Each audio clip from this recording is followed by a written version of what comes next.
California cleans up after deadly storms and searches for victims still missing. In the O.J. Simpson case, tensions mount over the trial's key witness. And the price of peace, an IRA leader in America making a call for cash. From NBC News, this is NBC Nightly News, reported by Giselle Fernandez. Good evening, everyone. Storm-battered California tops our news tonight, with residents struggling to clean up and recover from torrential rains and flooding.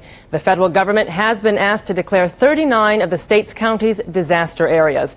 Today's sunshine did bring some relief and allowed search and rescue efforts to continue, but right now the death toll stands at 8. But many fear that number will rise as floodwaters recede. NBC's Larry Carroll has our report. Finally, the sun in California. And for residents of the storm-battered state, a chance to assess the damage and begin to clean up. The worst was in central California, where the storm left oceans of mud where prime lettuce-growing land used to be. The peak's going down pretty fast, but in an area like this, they'll probably have to pump it. Though the Salinas River began to recede from flood stage, acres of farmland remain underwater. Flooded homes and farms are isolated in the middle of rainwater lakes that will take days, if not weeks, to evaporate. Some residents of nearby Castroville moved furniture back into their homes, though the center of their town remains submerged in 3 feet of water. 40 years I've lived there, it's never been this high. I never came into town like this. It's rained, but not this much. Floodwaters cut off roads to the Monterey Peninsula, 15 miles to the west. Only high-profile National Guard trucks could get supplies in to residents who found themselves with new views of new lakes. Farther north in the wine country, growers assess the damage to vineyards. The wine crop, they say, can be saved. But for residents of communities like St. Helena along the Napa River, recovery won't be so easy. This time it's up 2 feet inside. This is by far the worst ever. Of the 8 people known dead so far, one of them, a teenage girl, was discovered in the wreckage of her car where it plunged from the roadway of Interstate 5 into floodwaters 50 miles west of Fresno.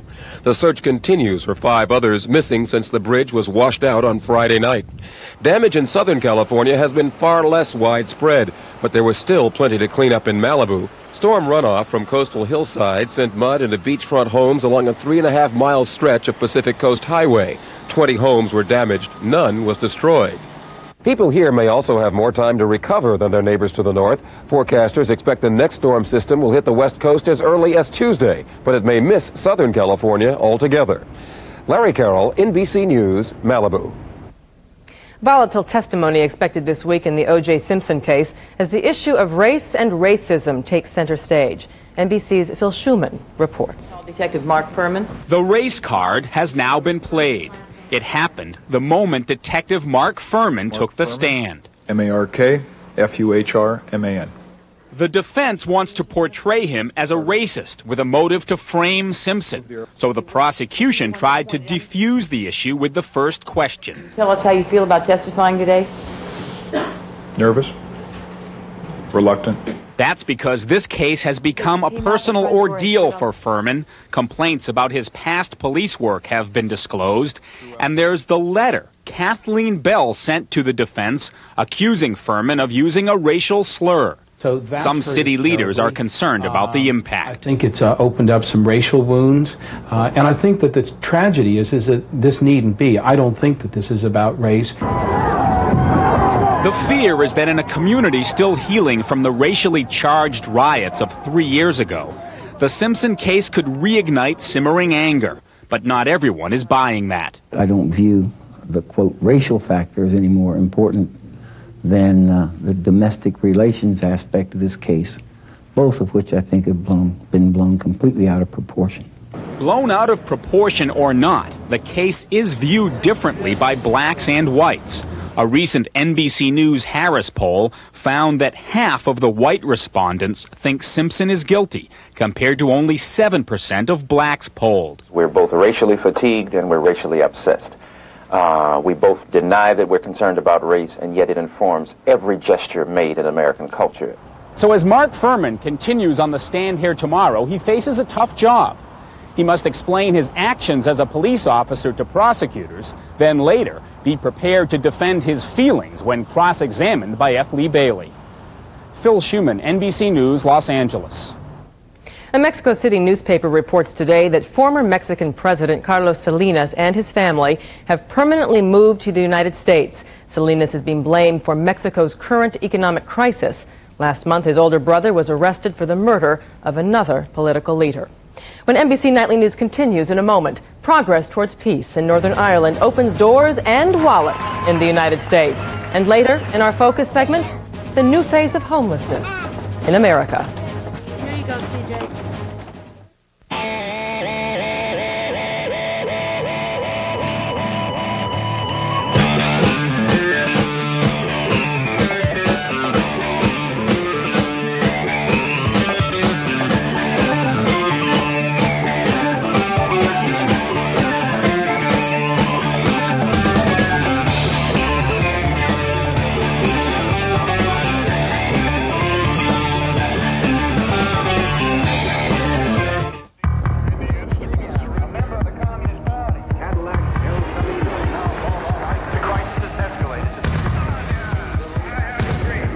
Even as things change, one thing remains the same. Over the long term, nothing, not bonds, not cash, not gold, nothing has outperformed the stock market.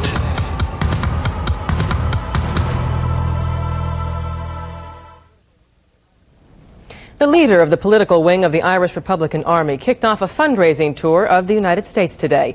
The historic trip comes as prospects for true peace in Northern Ireland grow brighter. Our coverage begins with NBC's Rick Davis.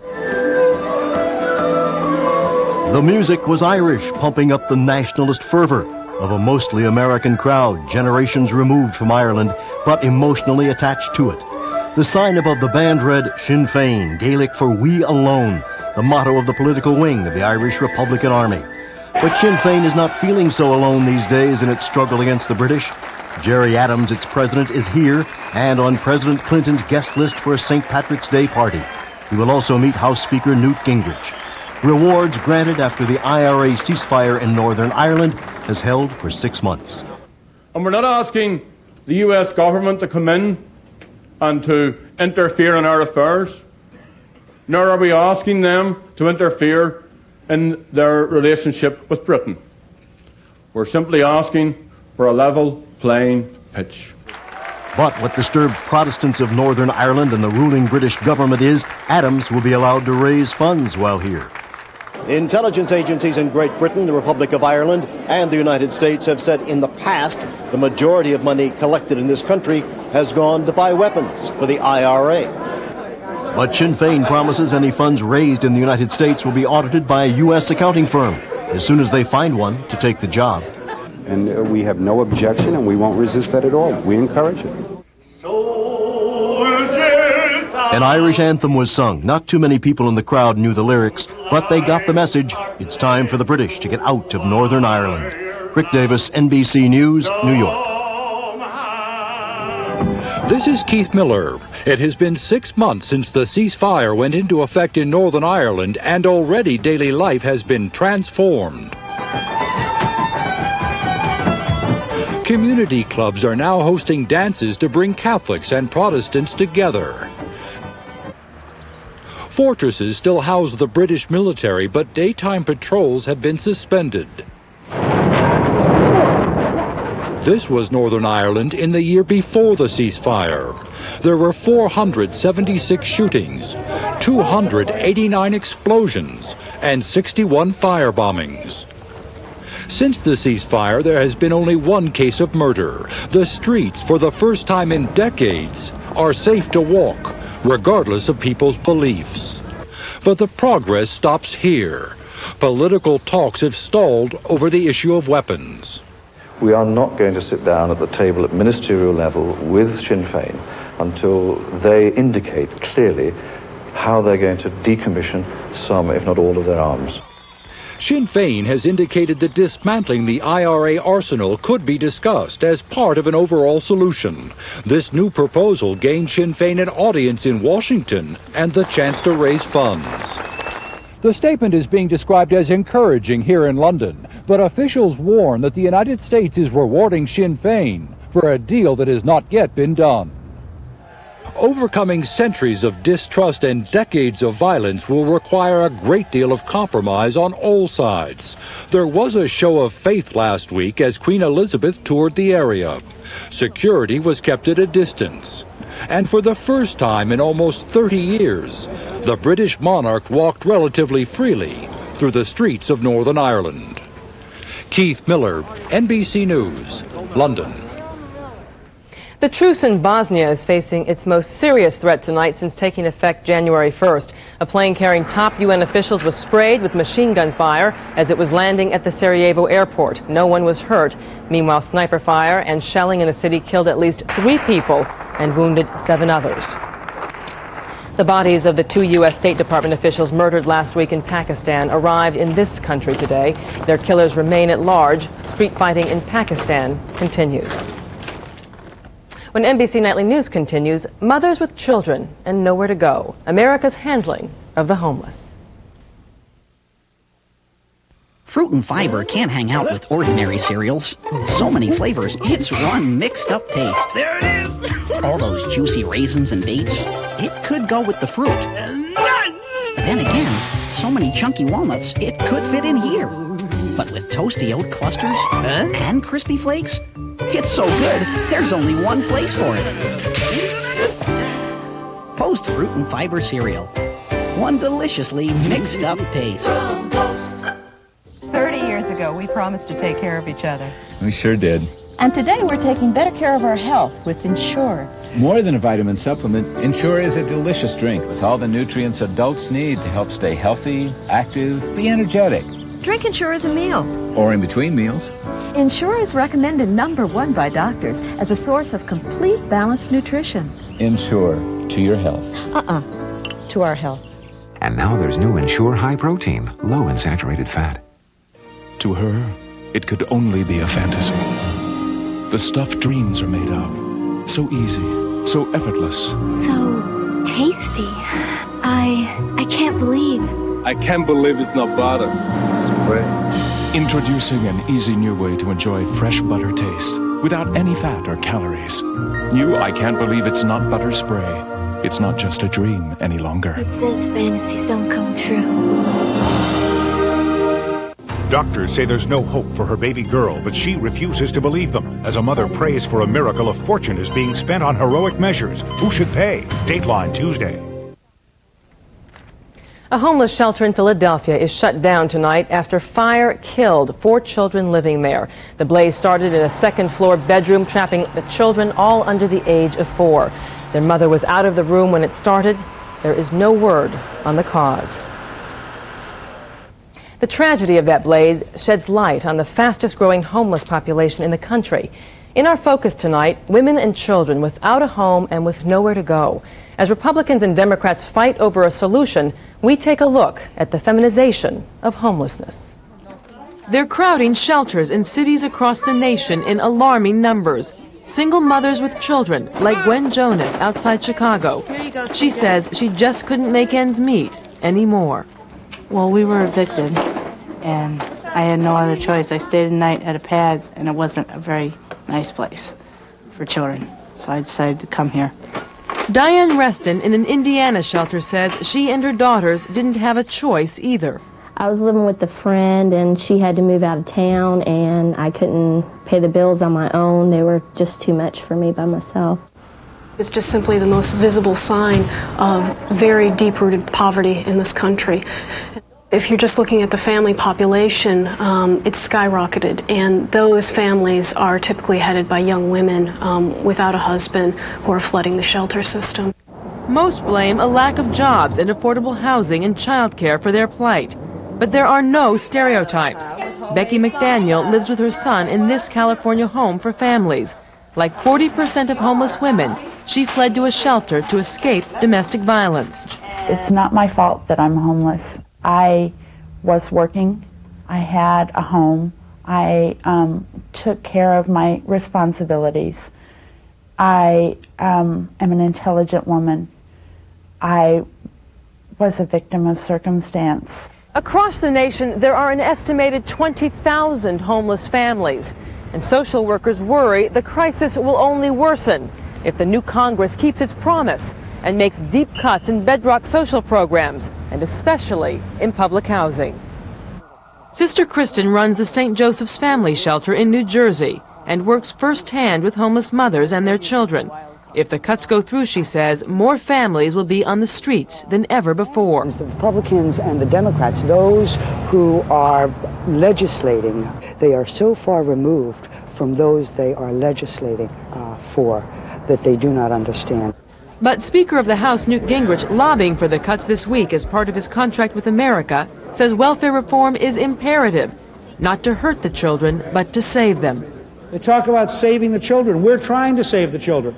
We're trying to save the children from the welfare state the liberals created, which has failed.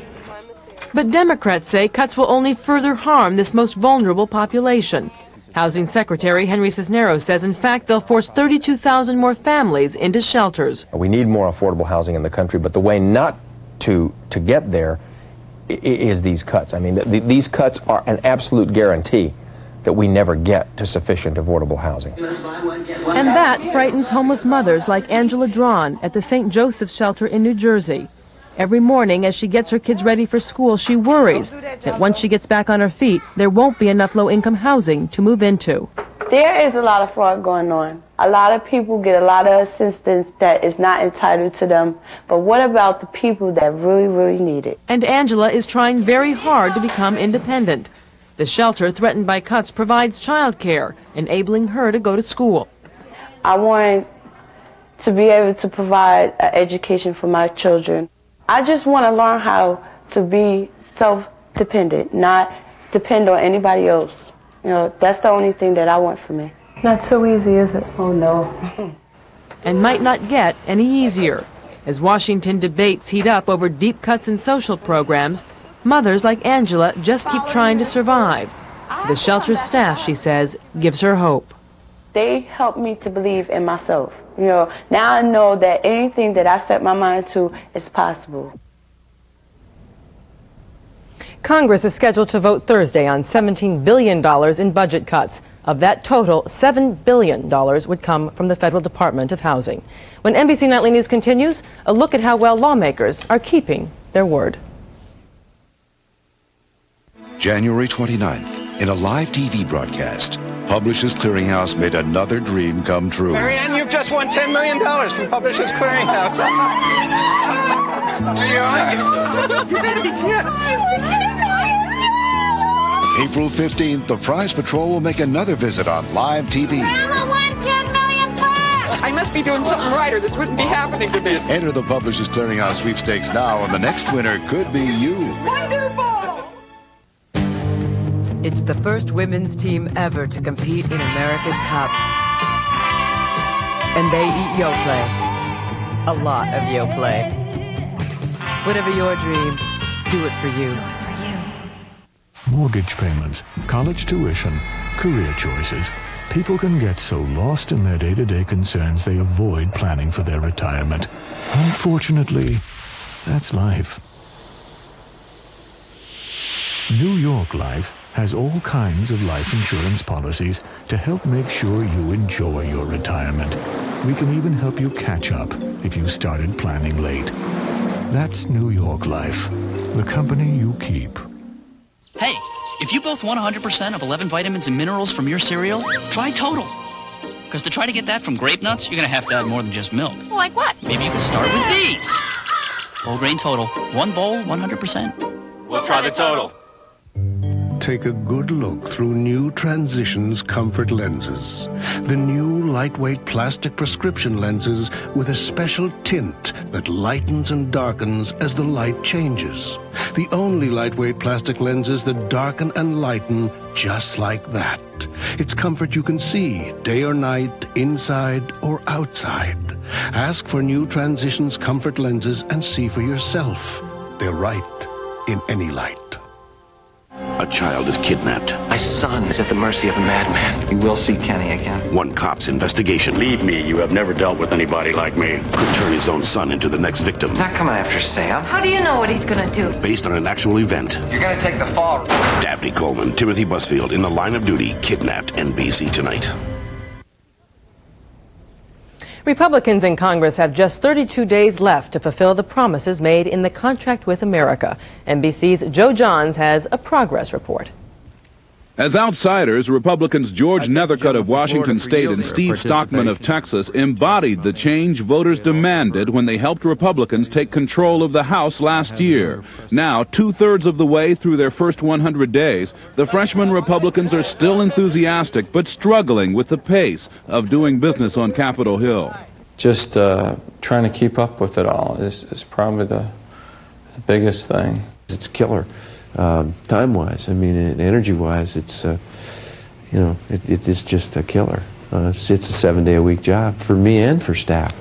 To get to Capitol Hill, Nethercutt beat former House Speaker Tom Foley by a narrow margin. Nethercutt is pushing hard for term limits for members of Congress, a key part of the Republicans' contract with America. A vote on the measure has now been postponed due to lack of support.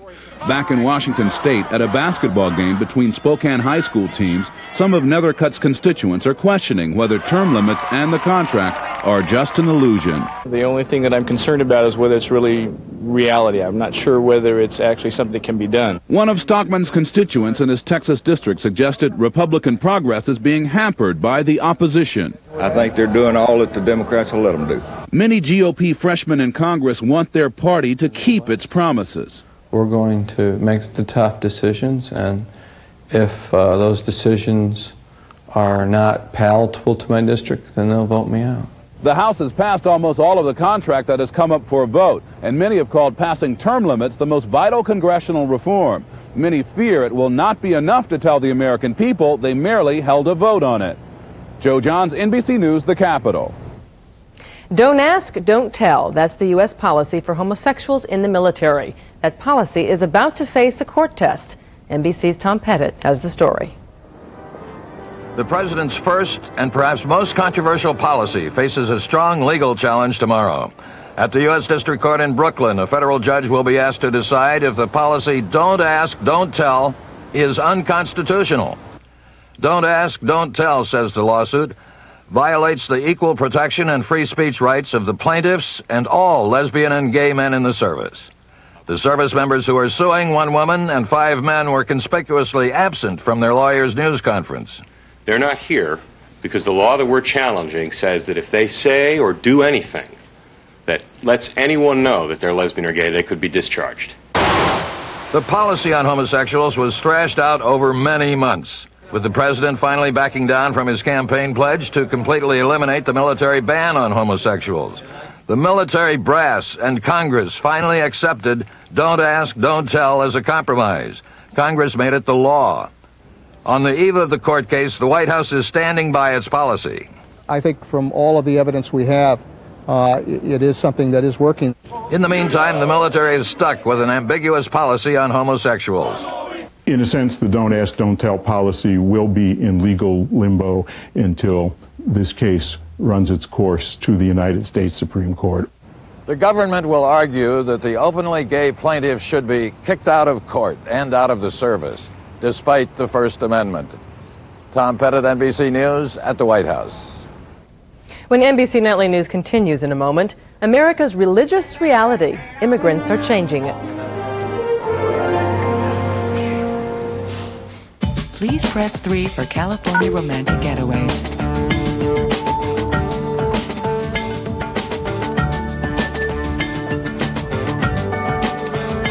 Press 4 for sports and recreation adventures. Next vacation, let us help point the way. Call 1-800-GO-CALIF and we'll fax or mail you free vacation tips today. Act now before California becomes real normal and boring. Yeah, right. Wow. No. I couldn't. Or could I? I know.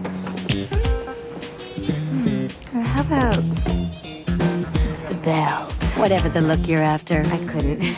Special K is a great help at achieving it. Great toasted taste, just 110 calories, and fat-free. Well, maybe just around the house. Kellogg's Special K. Great taste never looks so good. Or maybe around the block.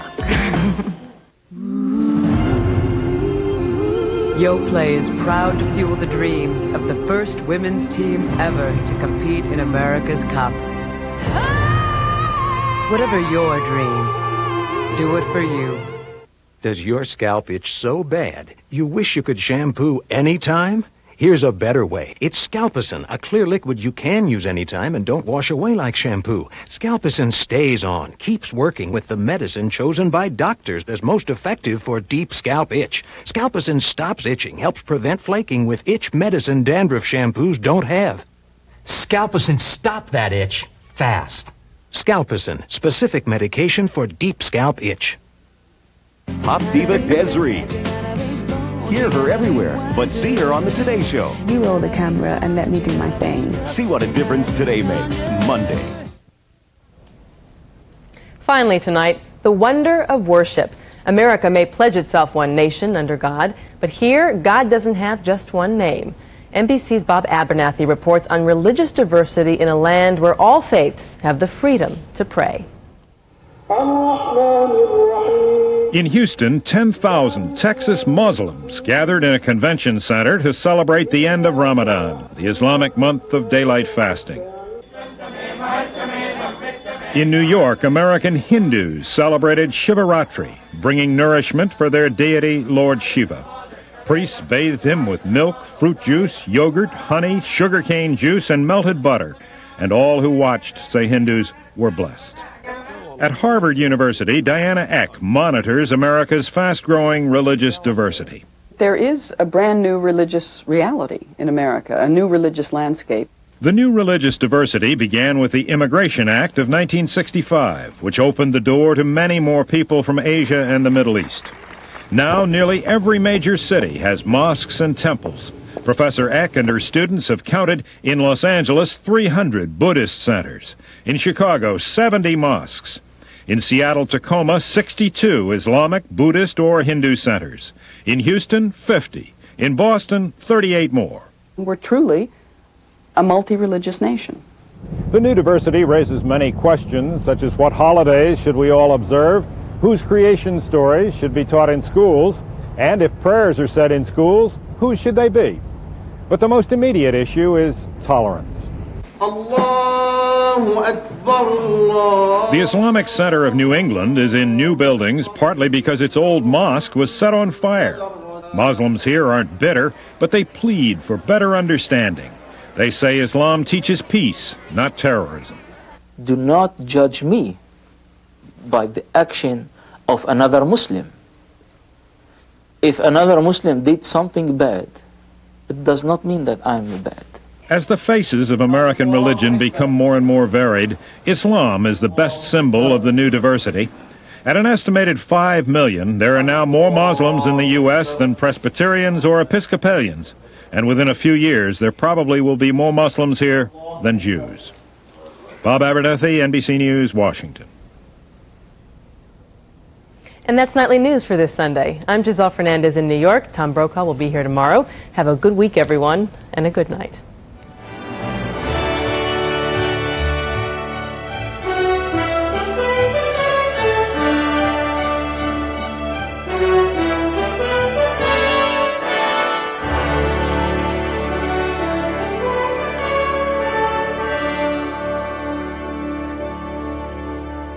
NBC News, now more than ever.